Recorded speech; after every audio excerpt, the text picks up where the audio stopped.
ವಚದ್ಭುವೆ ನಮಃ. ಇವತ್ತು ನಾವು ಆಶ್ಲೇಷ ಬಲಿಯ ಮಹತ್ವ, ಸರ್ಪ ಸಂಸ್ಕಾರ ಮಾಡಬೇಕಾದ ಸಂದರ್ಭಗಳು ಮತ್ತು ನಾಗ ಪ್ರತಿಷ್ಠೆಯ ಮಹತ್ವದ ಬಗ್ಗೆ ತಿಳಿದುಕೊಳ್ಳೋಣ. ಆಶ್ಲೇಷ ಬಲಿಯ ಮಹತ್ವ, ಪೂಜಾ ವಿಧಾನ, ಪೂಜಾ ಫಲಗಳು. ಆಶ್ಲೇಷ ಬಲಿಯು ನಾಗಾನುಗ್ರಹಕ್ಕೆ ಬಹಳ ಹತ್ತಿರವಾದ ಸೇವೆಯಾಗಿದೆ. ಈ ಸೇವೆಯು ಇಂದು ನಿನ್ನೆಯಿಂದ ಆರಂಭವಾಗಿದ್ದಲ್ಲ. ಇದಕ್ಕೆ ಪುರಾಣಗಳಲ್ಲಿ ಅತ್ಯಂತ ಮಹತ್ವ ಇದೆ. ಯಾವಾಗ ಸರ್ಪಗಳ ಮಾರಣ ಹೋಮ ನಡೆಯಿತೋ ಆಗಿನಿಂದ ಈ ಆಶ್ಲೇಷ ಬಲಿ ಪೂಜೆ ಆಚರಣೆ ಶುರುವಾಯಿತು. ಹಿಂದೆ ಜನಮೇಜಯನ ಸರ್ಪಯಾಗ ಹಾಗೂ ಅರ್ಜುನನ ಖಾಂಡವ ದಹನಗಳಿಂದ 76 ಕುಳಗಳ ನಾಗವಂಶವು ನಾಶವಾಯಿತು. ಒಂದೊಮ್ಮೆ ನಾಗವಂಶವು ಅಧಿಕವಾಗಿದ್ದಾಗ ಸರ್ಪಗಳು ಅಹಂಕಾರದಿಂದ ಸಿಕ್ಕವರಿಗೆಲ್ಲ ಕಡಿಯುತ್ತಾ ತಮ್ಮ ಸಂಕರ್ಷಣ ರೂಪದ ದುರುಪಯೋಗ ಮಾಡಿಕೊಳ್ಳುತ್ತವೆ. ಆಗ ಭೂಲೋಕದ ಮಾನವರು ಕಶ್ಯಪ ಋಷಿಯ ಬಳಿಗೆ ಹೋಗುತ್ತಾರೆ. ಕಶ್ಯಪ ಋಷಿಯ 13 ಪತ್ನಿಯರಲ್ಲಿ ಕದ್ರು ಎಂಬ ಪತ್ನಿಯಲ್ಲಿ ನಾಗಕುಲಗಳ ಸಂತಾನವಾಗುತ್ತದೆ. ಹಾಗಾಗಿ ಕಶ್ಯಪ ಋಷಿಯ ಮೊರೆ ಹೊಕ್ಕಾಗ ಕಶ್ಯಪರು ತಮ್ಮ ತಪೋಬಲದಿಂದ ಮನಸ ಎಂಬ ಸ್ತ್ರೀಯನ್ನು ಸೃಷ್ಟಿಸುತ್ತಾರೆ. ಇವಳನ್ನು ಈ ನಾಗಗಳನ್ನು ನಿಯಂತ್ರಿಸುವುದಕ್ಕಾಗಿ ಕಳುಹಿಸುತ್ತಾರೆ. ಉಳಿದ ಅಷ್ಟಕುಳ ನಾಗವಂಶವನ್ನು ವಿಷ್ಣುವು ವಟು ರೂಪದಿಂದ ಬಂದು ರಕ್ಷಿಸಿದನು. ಅದಕ್ಕಾಗಿ ವಟು ಆರಾಧನೆಯಿಂದ ನಾಶಗೊಂಡ ನಾಗ ಸಂಕುಲಗಳಿಗೆ ಪೂಜೆಗಳನ್ನು ಮಾಡಲಾಗುತ್ತದೆ. ಇದರಿಂದ ಸಂಕರ್ಷಣ ರೂಪಿಯಾದ ಮಹಾವಿಷ್ಣು ಸಂತೃಪ್ತನಾಗಿ ನಾಗದೋಷ ಪರಿಹರಿಸಿ ಯಜಮಾನನ ಇಷ್ಟಾರ್ಥಗಳನ್ನು ನೆರವೇರಿಸುತ್ತಾನೆ. ಭೂಗರ್ಭವೇ ನಾಗ ಸಾನ್ನಿಧ್ಯವಾಗಿರುವುದರಿಂದ ಇದರ ರಕ್ಷಣೆ ಮಾಡಲೇಬೇಕು, ಇಲ್ಲವೇ ಸಕಲವೂ ನಾಶವಾಗುವುದು. ಆಶ್ಲೇಷ ಬಲಿ ಮಂಡಳದಲ್ಲಿ ದೇವತೆಗಳ ಆವಾಹನೆಯ ನಂತರ ಅನ್ನ ನೈವೇದ್ಯದಲ್ಲಿ ಮಾಡಿದಂತಹ ಪಿಂಡರೂಪಗಳನ್ನು ಇಡುತ್ತಾರೆ. ನಂತರ ಧೂಪ ದೀಪಾದಿ ಷೋಡಶ ಉಪಚಾರಗಳೊಂದಿಗೆ ಪೂಜೆ ಮಾಡಲಾಗುತ್ತದೆ. ಆಶ್ಲೇಷ ಬಲಿಯ ಫಲಗಳು.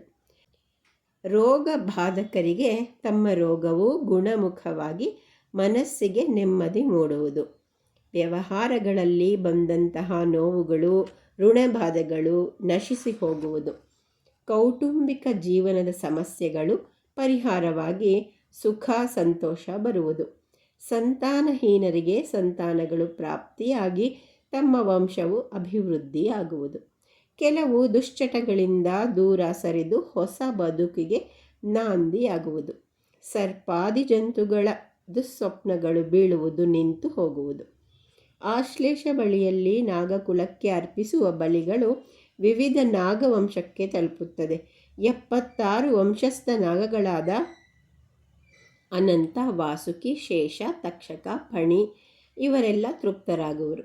ಆಶ್ಲೇಷ ಬಲಿಯಲ್ಲಿ ಅಷ್ಟಕುಳ ನಾಗವಂಶ ಸಹಿತ ವಾಸುಕಿ ಮಹಾನಾಗರಾಜನನ್ನು ಆರಾಧಿಸಿದಾಗ ಮಾತ್ರ ನಾಗ ಸಂಕುಲವು ತೃಪ್ತರಾಗಿ ಅನುಗ್ರಹ ನೀಡುತ್ತವೆ. ಸರ್ಪ ಸಂಸ್ಕಾರ. ಸರ್ಪ ಸಂಸ್ಕಾರ ಸೇವೆಯು ಕುಕ್ಕೆ ಸುಬ್ರಹ್ಮಣ್ಯದಲ್ಲಿ ನಡೆಯುವ ಸೇವೆಗಳಲ್ಲಿ ಅತೀ ಮುಖ್ಯವಾದ ಸೇವೆಯಾಗಿದೆ. ಏಕೆಂದರೆ ಈ ಕ್ಷೇತ್ರವು ನಾಗನ ಮೂಲ ಸ್ಥಾನವಾಗಿದೆ. ಆದ್ದರಿಂದ ಇಲ್ಲಿ ಈ ಸೇವೆಯನ್ನು ಮಾಡಿಸಿದರೆ ಇದರಿಂದ ಬರುವ ಫಲಗಳು ಅಧಿಕವಾಗಿರುತ್ತದೆ. ಸರ್ಪ ಸಂಸ್ಕಾರ ಮಾಡಬೇಕಾದ ಸಂದರ್ಭಗಳು. ನಮ್ಮ ಜಾಗದಲ್ಲಿನ ನಾಗಬನಗಳು ಬೆಂಕಿಗೆ ಆಹುತಿಯಾದಾಗ, ನಮ್ಮ ವಾಹನಗಳ ಚಕ್ರಗಳು ಸರ್ಪನ ಮೇಲೆ ಚಲಿಸಿ ಸರ್ಪವು ಮೃತವಾದಾಗ, ಮೃತಪಟ್ಟ ಸರ್ಪದ ದೇಹದ ಮೇಲೆ ನಮ್ಮ ವಾಹನವು ಚಲಿಸಿದಾಗ, ಸರ್ಪನ ಮೃತ ದೇಹವನ್ನು ನೋಡಿ ನಾವು ಅದಕ್ಕೆ ಸಂಸ್ಕಾರ ಮಾಡಬೇಕೆಂದಾಗ, ಅಷ್ಟಮಂಗಳ ಪ್ರಶ್ನೆಗಳಲ್ಲಿ ಸರ್ಪ ಮೃತಿ ದೋಷಗಳು ನಮ್ಮ ಅಥವಾ ನಮ್ಮ ಕುಟುಂಬದಲ್ಲಿ ಕಂಡುಬಂದಾಗ, ಸರ್ಪ ಸಂಸ್ಕಾರ ಮಾಡಿಸುವವರು ಪಾಲಿಸಬೇಕಾದ ನಿಯಮಗಳು. ಸರ್ಪ ಸಂಸ್ಕಾರವನ್ನು ಮಾಡಬೇಕೆಂದರೆ ಆ ವ್ಯಕ್ತಿಯು ಬ್ರಹ್ಮೋಪದೇಶ ಆಗಿ ಪಿತೃ ಕಾರ್ಯವನ್ನು ಮಾಡುವ ಅರ್ಹತೆ ಪಡೆದಿರಬೇಕು. ಇತರರು ಬೇರೆ ಬ್ರಾಹ್ಮಣರ ಮೂಲಕ ಮಾಡಿಸಬಹುದು. ಈ ಕ್ರಿಯೆಯನ್ನು ಮಾಡುವ ಬ್ರಾಹ್ಮಣನು ನಿಷ್ಠೆಯಲ್ಲಿರಬೇಕು.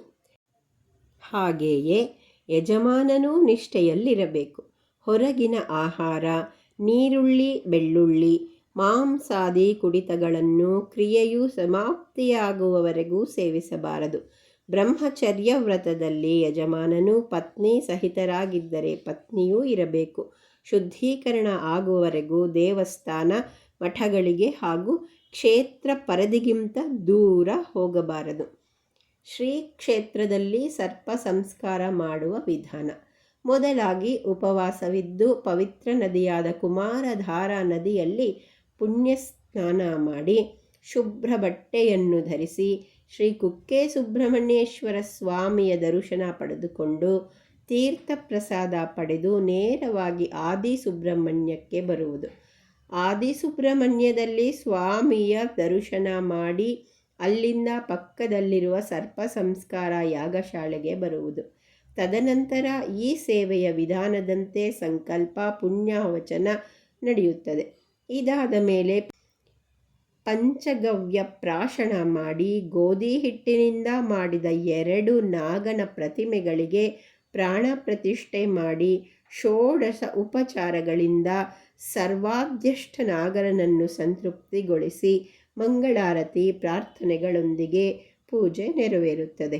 ನಂತರ ಒಂದು ಹೆಡೆಯ ಪ್ರಾಣವು ತಾನಾಗಿ ಹೋಗುತ್ತಿರುವುದೆಂದು ಭಾವಿಸಿ ಕಲಶೋದಕ ಮತ್ತು ಕ್ಷೀರವನ್ನು ಮೃತ ಸರ್ಪದ ಬಾಯಿಗೆ ಬಿಡುತ್ತಾರೆ. ಬಳಿಕ ನಡೆಯುವ ಸರ್ಪಶಾಂತಿ ಹೋಮದಲ್ಲಿ ಮೃತ ಸರ್ಪನನ್ನು ದಹನ ಮಾಡುತ್ತಾರೆ. ಹೋಮವು ಸಮಾಪ್ತಿಯಾದ ನಂತರ ಹಿಟ್ಟಿನ ಇನ್ನೊಂದು ಸರ್ಪದ ಪ್ರತಿಮೆಯನ್ನು ಹಾಗೂ ಅದರ ಜೊತೆಗೆ 3 ಮೊಟ್ಟೆಗಳನ್ನು ಮೂಲ ದೇವರ ಸನ್ನಿಧಾನದಲ್ಲಿ ಬಿಡಬೇಕು.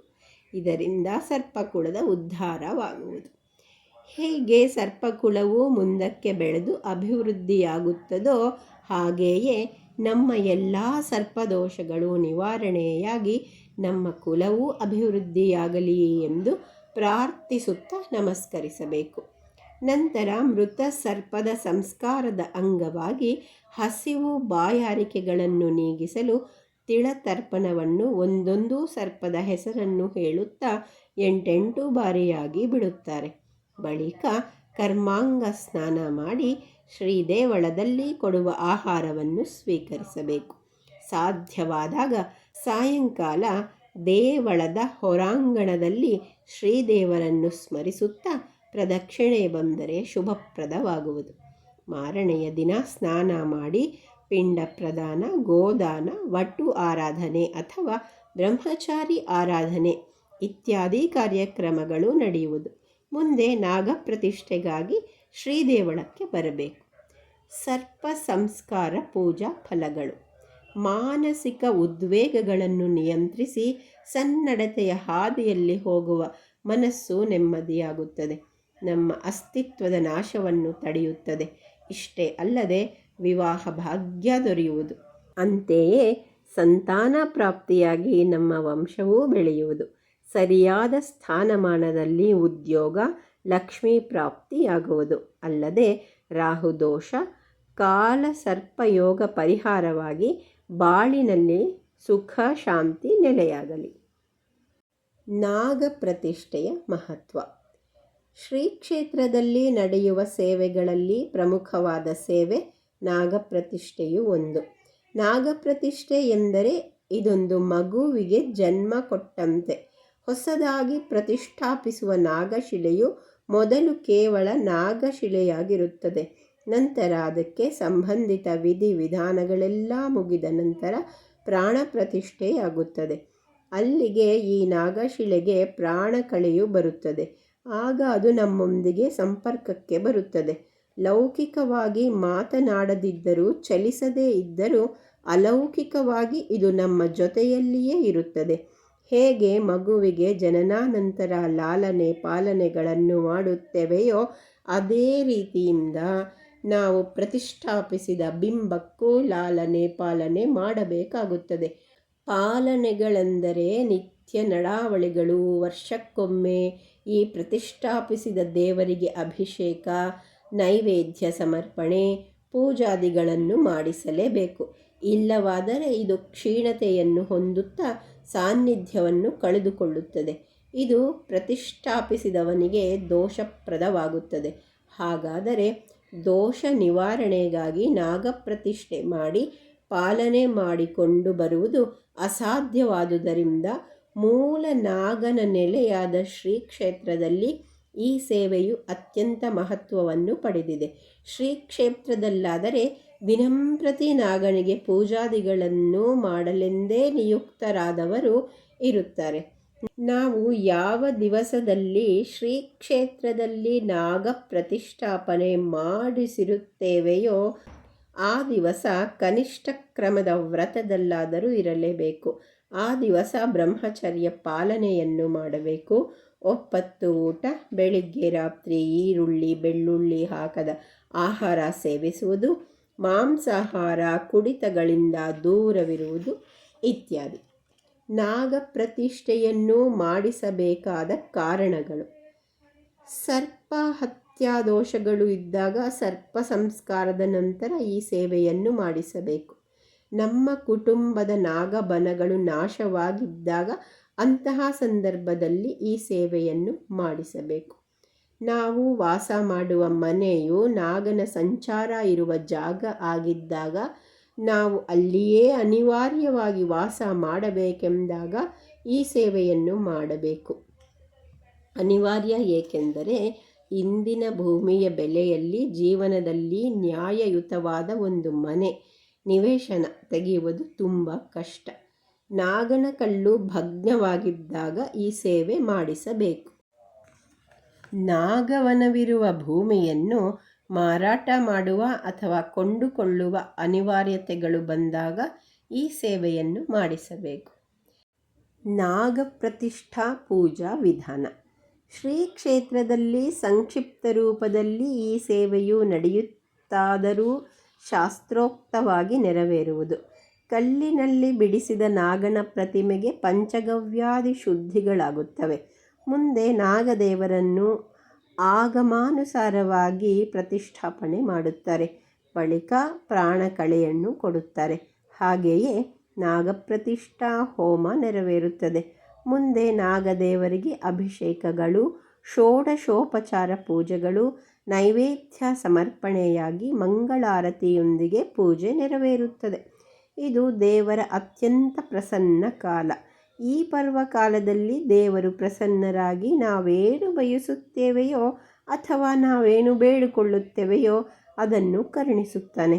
ಹೀಗೆ ಅವರವರ ಭಕ್ತಿ ಶಕ್ತಿಗೆ ಅನುಸಾರವಾಗಿ ಶ್ರೀ ವಾಸುಕಿ ಸಮೇತ ಸುಬ್ರಹ್ಮಣ್ಯೇಶ್ವರನ ಸೇವೆ, ನಾಮಧ್ಯಾನ ಸ್ತುತಿಸಿದರೆ ಶ್ರೀದೇವರ ಅನುಗ್ರಹಕ್ಕೆ ಪಾತ್ರರಾಗುವುದರಲ್ಲಿ ಎರಡು ಮಾತು ಇಲ್ಲ. ತ್ರಿಭುವನ ಮೋಹನ ಸುಬ್ರಹ್ಮಣ್ಯಂ ತ್ರಿನಯನಾತ್ಮಜ ಸುಬ್ರಹ್ಮಣ್ಯಂ. ತ್ರಿಭುವನ ಮೋಹನ ಸುಬ್ರಹ್ಮಣ್ಯಂ ತ್ರಿನಯನಾತ್ಮಜ ಸುಬ್ರಹ್ಮಣ್ಯಂ. ತ್ರೈಲೋಕ್ಯ ಪೂಜ್ಯಂ ಸುಬ್ರಹ್ಮಣ್ಯಂ ಶಿವ ಶಿವ ಹರ ಹರ ಸುಬ್ರಹ್ಮಣ್ಯಂ. ತ್ರೈಲೋಕ್ಯ ಪೂಜ್ಯಂ ಸುಬ್ರಹ್ಮಣ್ಯಂ ಶಿವ ಶಿವ ಹರ ಹರ ಸುಬ್ರಹ್ಮಣ್ಯಂ.